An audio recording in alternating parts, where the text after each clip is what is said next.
Hold a punched card in your mind for a moment.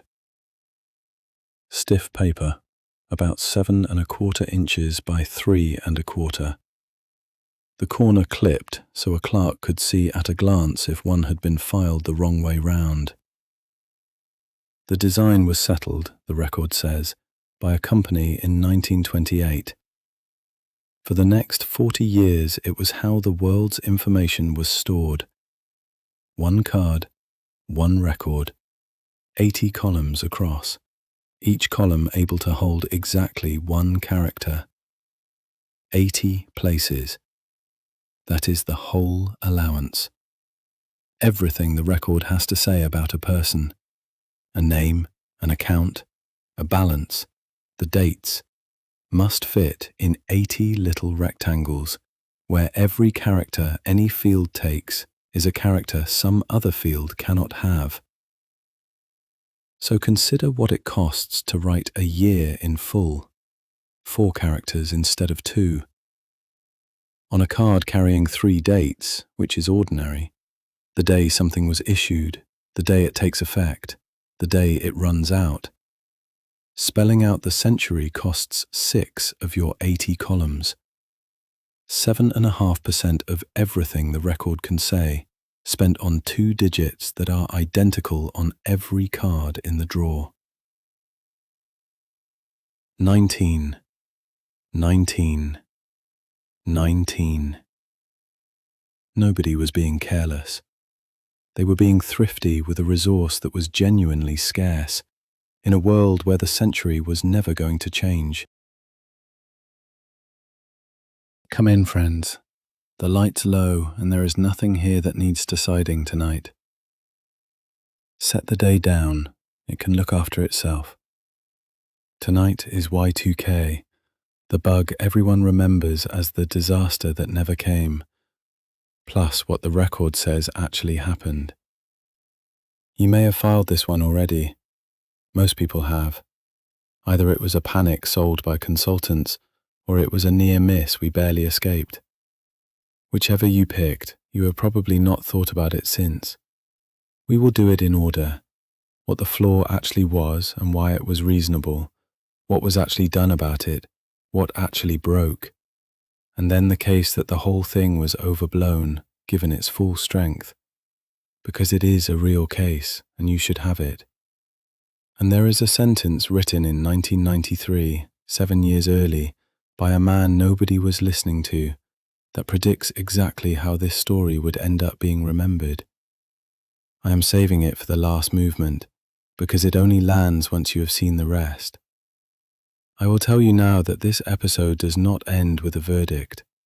2 honest readings survive to the end, and I am going to hand you both. If you drift before the argument arrives, that is fine. It has been going for 26 years, and it will keep. But first, the card. The card set the width and the habit outlived the card. When programs moved off punched cards onto magnetic tape and then onto disks, the 2-digit year travelled with them, partly because the data itself came with them, already written that way in millions of records, partly because memory in the 1960s and 70s was so expensive that a programmer counted bytes the way a builder counts bricks. Storage was measured in kilobytes and priced accordingly. 2 characters saved on every date in every record, across a payroll file with 50,000 people in it, was real money. So generations of programmers wrote the year as 2 digits, taught the next generation to do the same, then built 40 years of working software on a convention that had a date of expiry quietly attached to it. Here is what the expiry actually does, according to everyone who has described it, in the plainest terms I can manage. A computer does not know what a year is. It knows how to subtract. Ask a program how old a debt is, and it takes the year now and subtracts the year the debt began. In 1999, a debt from 1995 is 99 minus 95, which is 4 years. Correct, as it has been every single time for 40 years. Then the year rolls over, and the program reads the year now as 00. 00 minus 95 is minus 95. The debt is 95 years in the future, or 95 years old, or an error, depending on what the next line of code does with a negative number it was never designed to receive. And sorting breaks in the same motion. Put records from 98, 99, and 00 in date order, and the newest one goes to the front of the queue, because 0 comes before 98. A license issued in 99 and valid for 5 years expires in 04, which the machine files as 95 years ago, so the license is not expiring soon. It expired before it was issued. None of this is exotic. There is no virus in this story, no attacker, nobody to blame. It is one subtraction, done correctly, on a number that had quietly stopped meaning what it used to mean. The awkward part was never the arithmetic. It was the sheer number of places the arithmetic lived, and that nobody, anywhere, had a list. The record says there is a document at the bottom of this.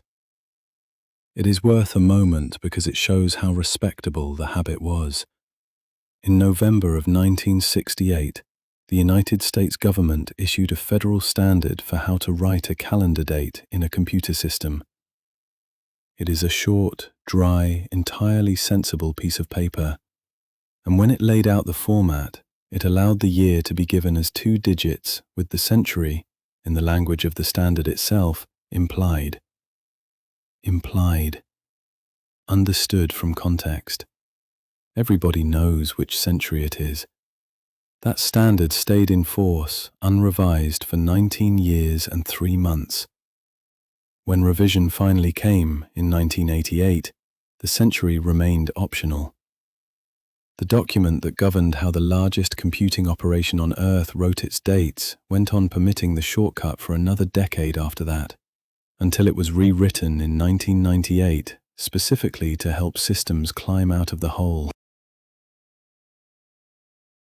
I want to be careful not to make that sound like negligence, because it was not. The show does not do villains where none exist. A standard describes what people already do.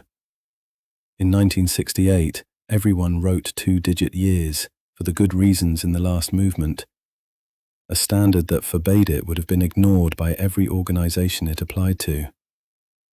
The people who wrote it were codifying working practice in a world where the year 2000 was 32 years away, and computers were replaced every few years anyway. That last assumption is the one that failed. Not the arithmetic, the assumption that this software would be gone long before the date arrived. It was not gone. It was still running. Some of it is still running now. The 1960s and 70s produced enormous systems for banks, insurers, utilities, and governments. Those systems worked, so organizations do not replace things that work. They extend them. They graft new code onto old code. The old code keeps the old habits. 30 years later, a payroll runs on something whose author has retired. That is the actual shape of the problem. Not bad code, but old code that nobody had a reason to open. And there was a man who saw all of this, wrote it down, then could not get anyone to care for the better part of 30 years. The Computer History Museum holds his papers, and its catalogue of them tells the shape of the life. Robert Beamer was born in 1920 in a small city in northern Michigan, took a degree in mathematics, then a certificate in aeronautical engineering, then spent the 1940s calculating how air moves over aircraft, first at Douglas, then running a numerical analysis group, then a mathematical analysis department at a missile company. He joined a large computer company in 1955, over the following decade, did work you use every day without knowing it. He contributed 6 characters to the standard character set that computers still use, including the backslash and the escape key. A programming language he designed fed directly into COBOL, the language that ended up running the world's payrolls and banks. So when he began saying something about dates, he was not a man on the edge of the field. He was somebody who had helped build its floor. The first public warning anyone has found came in 1971 in a company journal, under a title as plain as a shopping list. What is the date? He wrote it up again in 1979 for a magazine with a much wider circulation. He had by then been trying for years to get somebody's attention, even trying to persuade a presidential administration to declare a year of the computer, partly so the question might get an airing.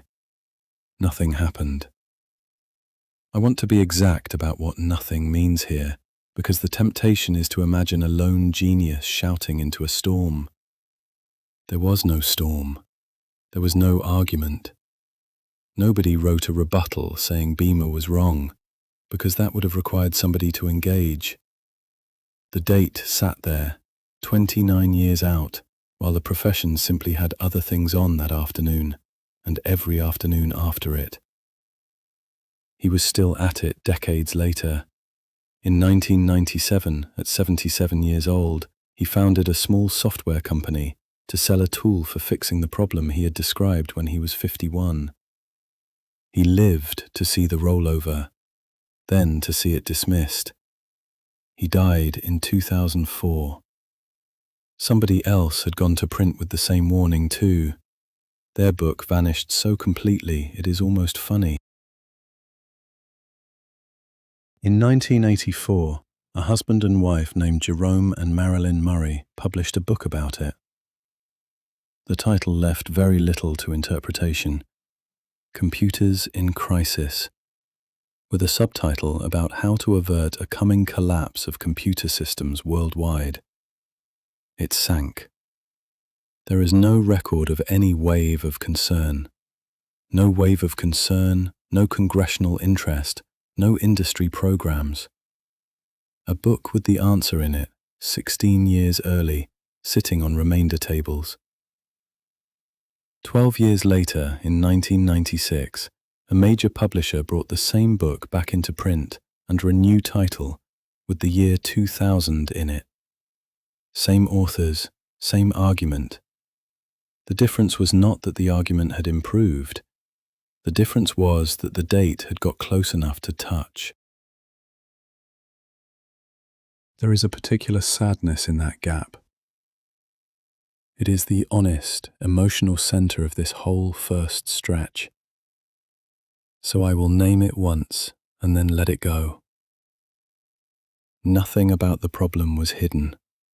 It was published in 1971, published again in 1979, published as an entire book in 1984.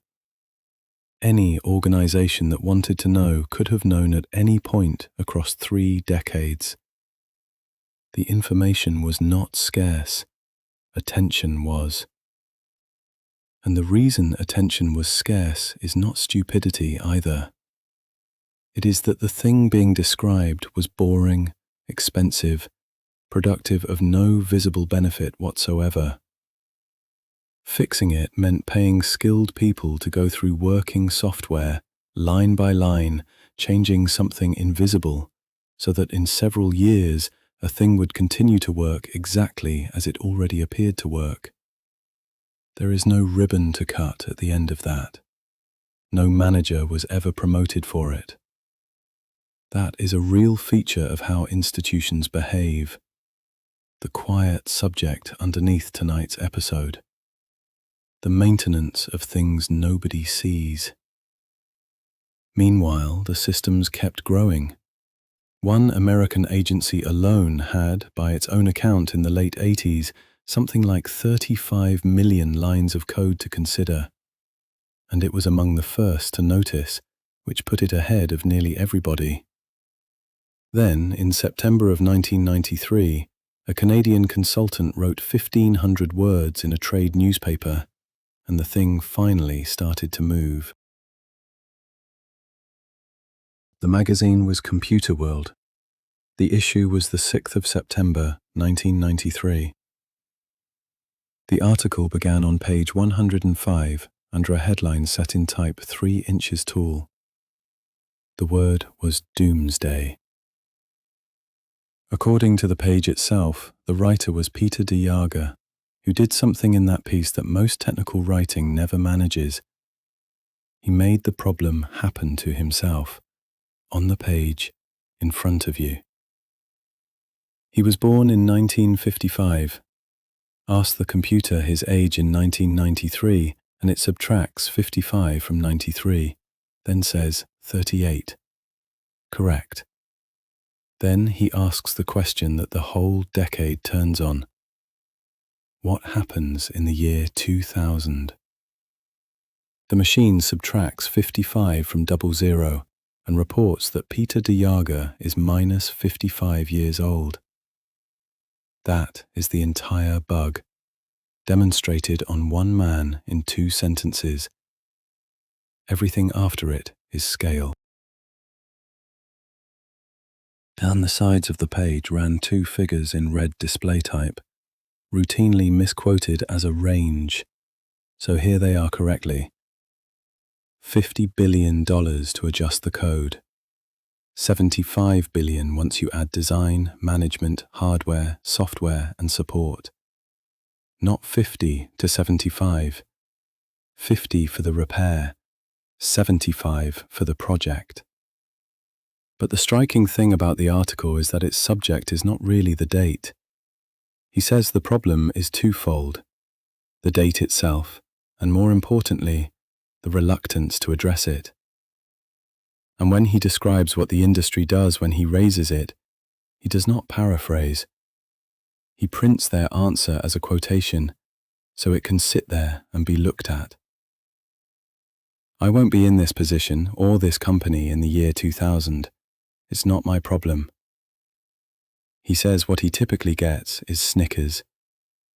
Another engineer in the same feature put the loneliness of it more plainly still. A project manager at a company in Dayton, Ohio, who said he felt like a lone voice crying in the wilderness. And de Jager asked for something modest, which is worth noticing. Not a rescue, an inventory. How many systems do you have? How many lines of code? How many data files? How many maintenance programmers are even left? He priced the counting alone at 10 weeks. 10 weeks just to find out where the problem lives.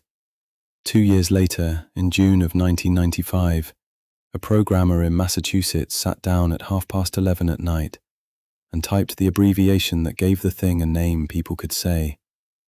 Y2K. Once a problem has a short name, it can be put in a headline. Once it can be put in a headline, budgets move. Here is the part that explains why this took 4 years and not 4 weekends. There was no patch, and it is said so in every account of the work. That phrasing gets used loosely, so let me be precise about it. No single fix could be written and distributed, because the flaw was not in one product. It was in the way millions of separate programs written by different people in different decades for different purposes, each did their own arithmetic. Every one of them had to be found, read, repaired on its own terms. So the work began with something unglamorous, an inventory. Organizations genuinely did not know how many programs they were running. Software had accumulated the way papers accumulate in a house, some of it critical, some of it forgotten, much of it written by people who had left years earlier.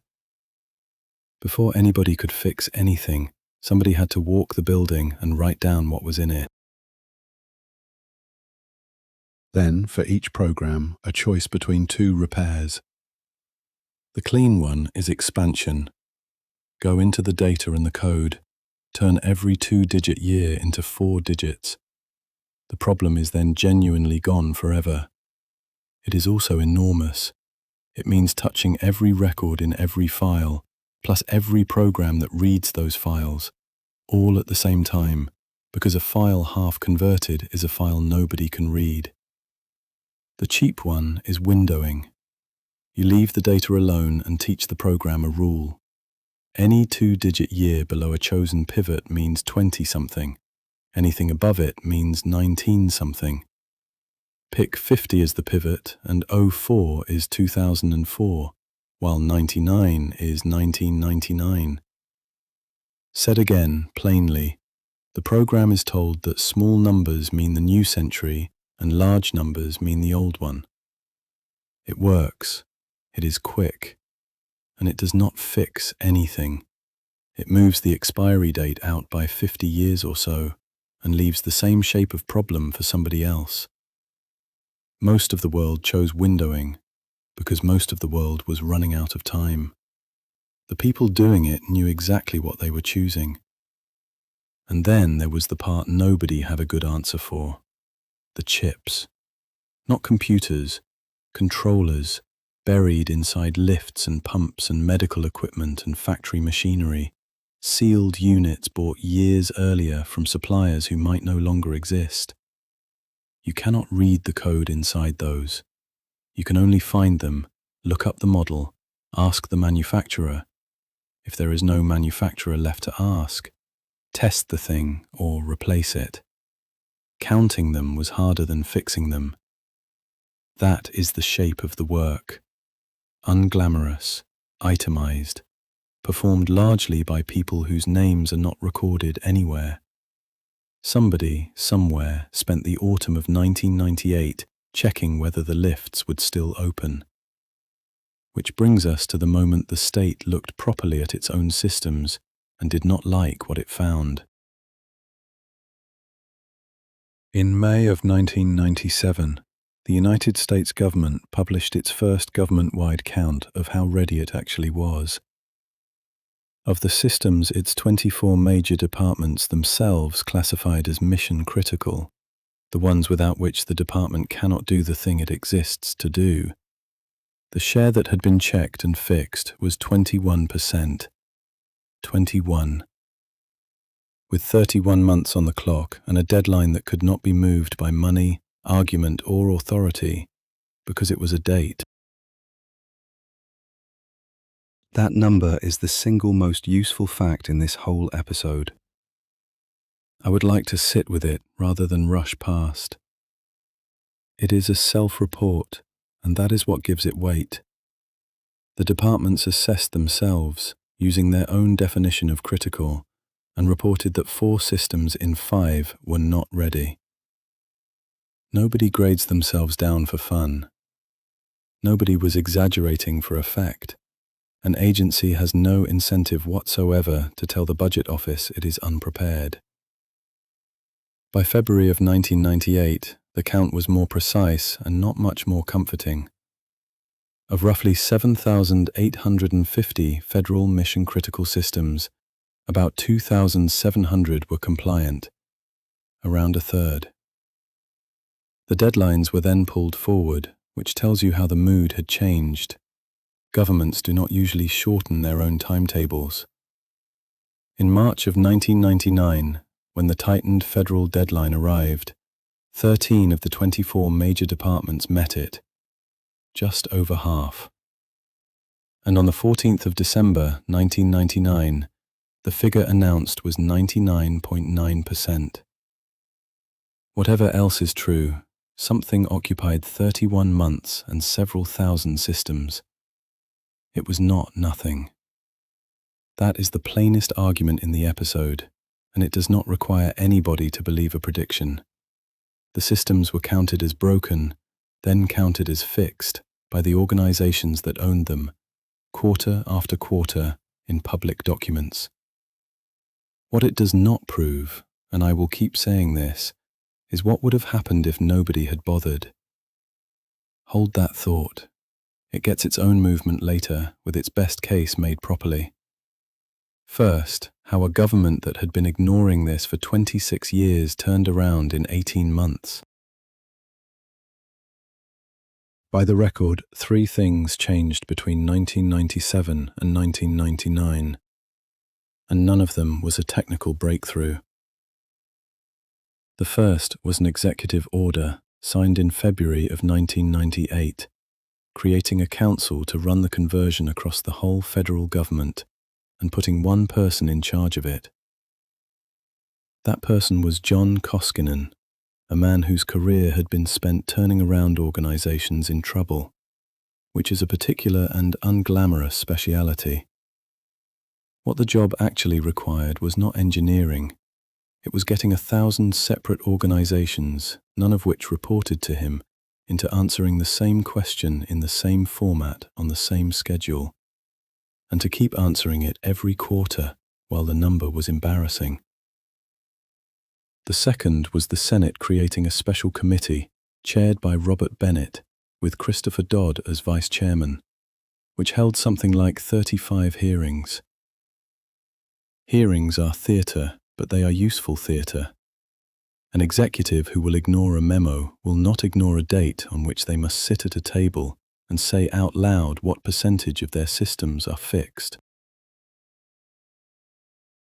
The third thing was the most interesting, because it fixed a problem nobody expects. Companies would not talk to each other. If a bank tested its systems and found a fault, saying so publicly invited lawsuits and panic. Saying so privately to a competitor invited a different kind of legal trouble. So everyone worked alone, and the same faults were discovered separately, over and over, at enormous cost. In October of 1998, Congress passed a law specifically to unblock that, protecting companies that shared what they had found from having those statements used against them.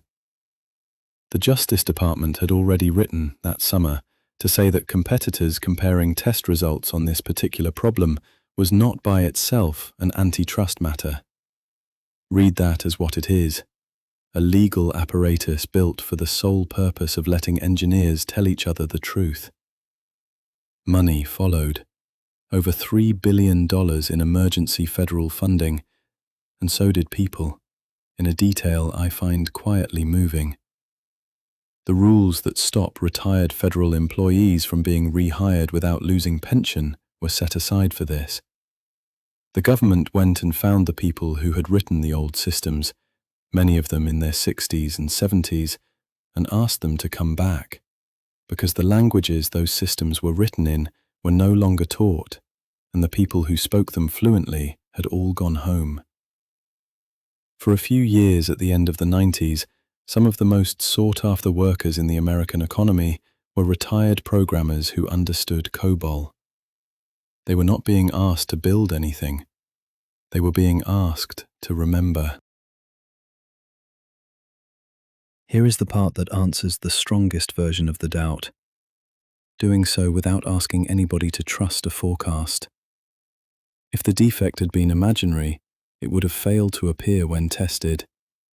Instead, all through the late 90s, organizations set their clocks forward on purpose to see what would happen, and things broke in front of witnesses years ahead of the date.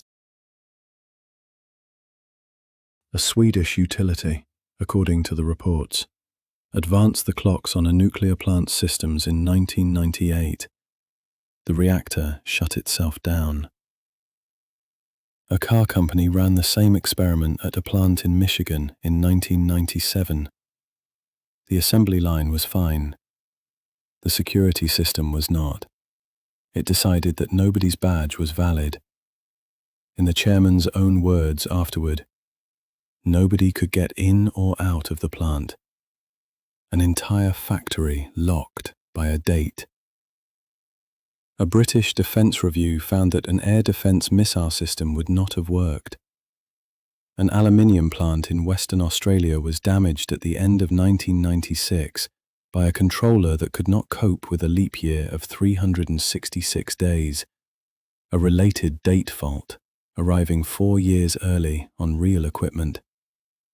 And the most ordinary example is the best one, because it happened in shops. Credit cards began carrying expiry dates in 00 in the late 90s. When they were presented, the terminals rejected them, the machine reading a card that expired 99 years ago. One international card network found roughly one payment terminal in 10 worldwide could not handle it, then began fining member banks heavily each month until they fixed it. None of that is a prediction. Those are all events with dates in the past tense before the rollover. That is the reply to "it was all hypothetical." The failures were demonstrated repeatedly on real machinery, each one found by somebody looking for it on purpose, which is exactly what makes the last night so strange to think about. The whole world had spent 4 years being told what would happen by people who had already made it happen in a laboratory. And then the night came. On the 30th of December 1999, a room in Washington went to 24-hour operation. It was called the Information Coordination Center. A couple of hundred people at desks with telephones and screens, gathering reports from federal agencies, from all 50 states, from utilities, from other countries, and putting them on a board. The board was color-coded, by all accounts. Green meant running normally. It was, by design, the most boring room in the world. The entire object of 4 years and billions of dollars was to keep it that way. Elsewhere, a few hundred more people sat at the Federal Emergency Agency doing the same.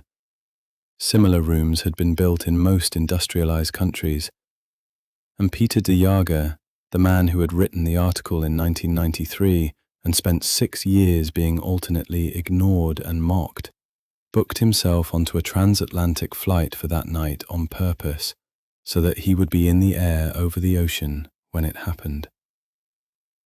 If he was wrong, he wanted to be wrong at altitude. Midnight is not an event. It is a wave. It reached the islands of the Central Pacific first, then New Zealand. The reports came back the way reports do when nothing is happening. Power on, water on, telephones working. Then Australia. Then Japan and Korea, which mattered particularly, those being dense, wired, industrial economies, and because Japan had spent enormously. Then across Asia, and the great swing through Russia, 9 time zones of it, and into Europe, where the wave crossed one national grid after another for 4 hours. Then the Atlantic. Then the Americas, hour by hour, one zone at a time, until it reached the last inhabited islands on the far side of the dateline, and the day was finished. 24 hours. Every clock on Earth crossed the line, and the board stayed green. There is a particular quality to that night that I think has been lost. The people in those rooms did not feel triumphant, by their own accounts. They felt as though they were waiting for something that refused to arrive, which is not the same as relief. It is closer to the feeling of standing in an empty street at the time you were told to be there. And then the sun came up on the 1st of January, 2000. The world looked at the fact that nothing had happened and began almost immediately to draw a conclusion from it.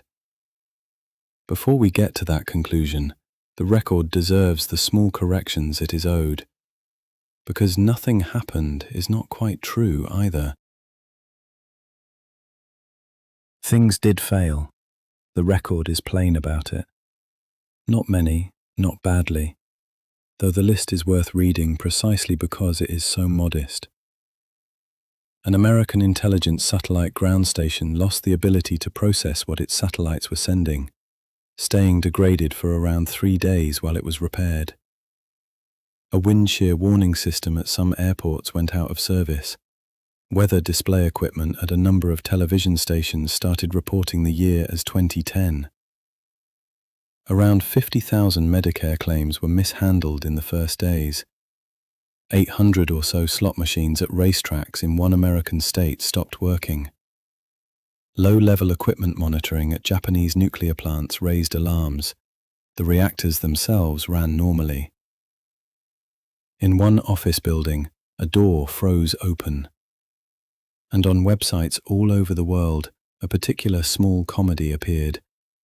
Pages that had been built to display the year by adding a number to 1900, which therefore announced, on the 1st of January, that the date was the 1st of January, 19,100.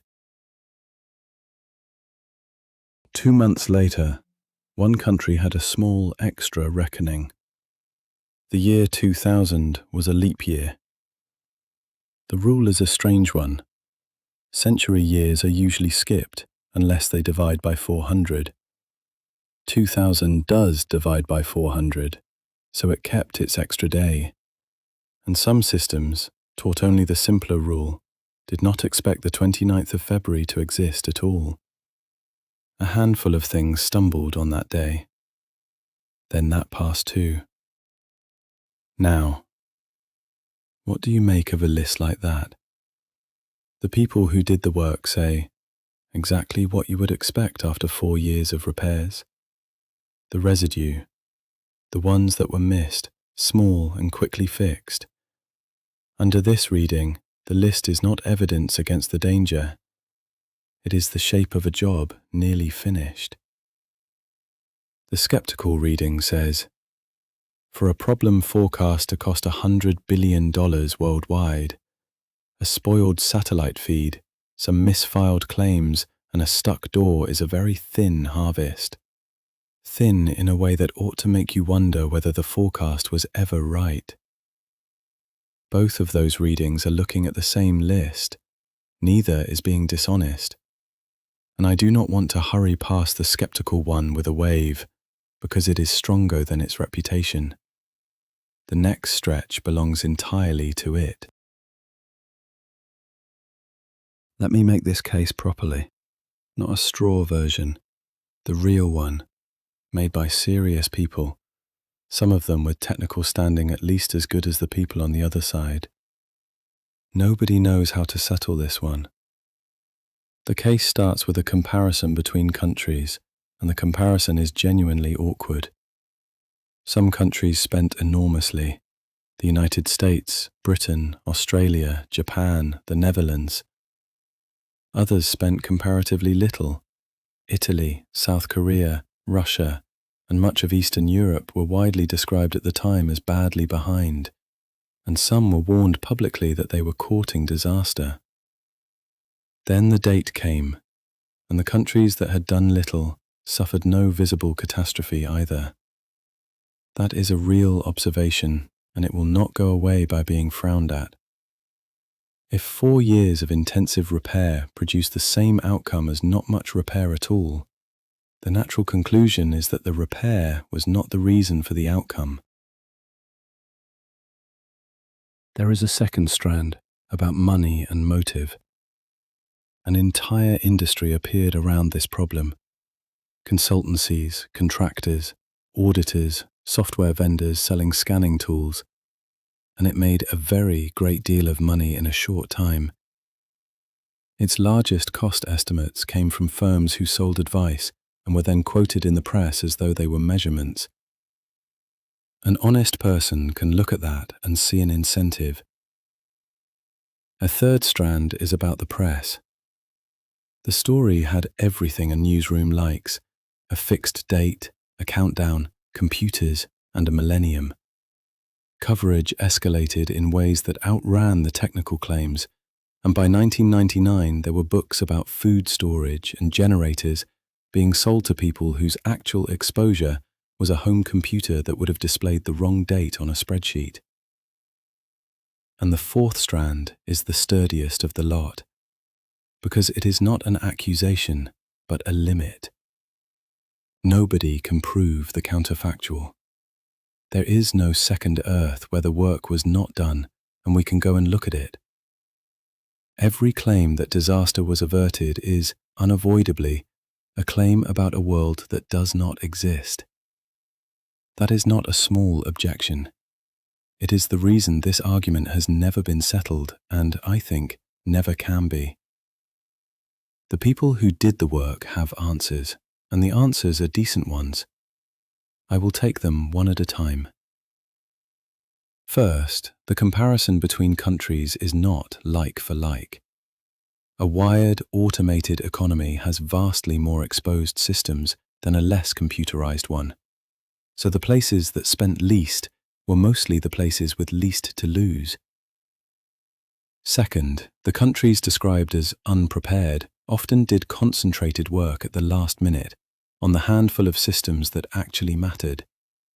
Spending less is not the same as doing nothing. And third, the tested failures were not forecasts at all. The reactor, the factory gate, one payment terminal in 10.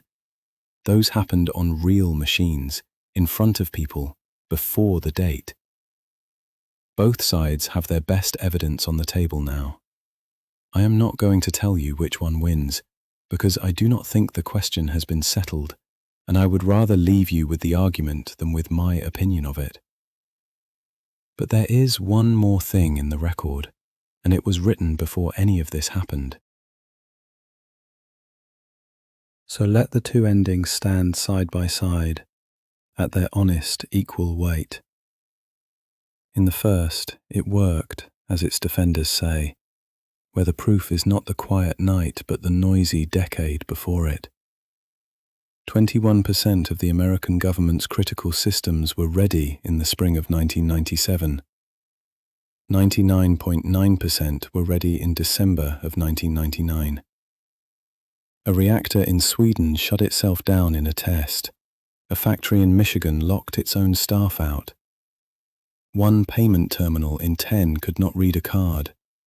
Those were not predictions. They were events, with dates before the rollover. Something occupied 4 years and several thousand systems. The ordinary reading is that it was the thing that made the night uneventful. In the second, the fear ran far ahead of the fault. Places that spent little came through as well as places that spent enormously. The largest cost figures came from people selling the cure. The press supplied a countdown. A countdown finds an audience. And nobody, not then, not now, not ever, can show you the world where the work was skipped. So the case for the danger rests permanently on a comparison that cannot be made. The record holds both. It is in no hurry to decide, and neither are we. And now the sentence I have been saving, which is from 1993. When Peter de Jager wrote that article, 6 years before the night when almost nobody was listening, he said the problem was twofold: the date itself and the reluctance to look at it. And then he wrote a line about what all this was going to cost the profession, and he was not talking about money. We are going to suffer a credibility crisis. He meant it as a warning about failing. What happened was stranger, and the sentence turned out to be true in a way he could not have arranged. The people who found the problem, described it for 30 years, then repaired it in 4, were disbelieved because they succeeded. The reward for averting something is that everyone concludes there was never anything to avert. You cannot be thanked for a disaster that did not occur. There is no photograph of the building that did not burn. I think that is the real subject of tonight, underneath the dates and the arithmetic. Not computers. Maintenance. All the invisible, unglamorous, expensive work that holds ordinary life steady, which by its nature can only ever be noticed when it fails. Somewhere tonight, in a building you will never see, somebody is checking something that will almost certainly be fine. And back one last time to where we started. A piece of stiff paper, 80 columns wide, designed in 1928 by people who could not have imagined the century turning over and needing to be written down. They saved 2 characters because 2 characters were worth saving, and the world built itself on top of their thrift and kept building for 70 years. Nothing in that story is anybody's fault. It is just what happens when something temporary works well enough to become permanent, which is, in the end, how most things get built. Sleep well, friends. The clocks are fine. Somebody saw to it. And that is where I'll leave it. Thank you for keeping me company tonight. If you are still awake and this one stayed with you, I would be glad to know of it. A review if you are moved to leave one. A suggestion for a story you would like told. A gentle correction if I have gotten something wrong. But none of it is for now. It can keep until morning. There is nothing left to do. Let the room stay quiet and let yourself rest. I will be here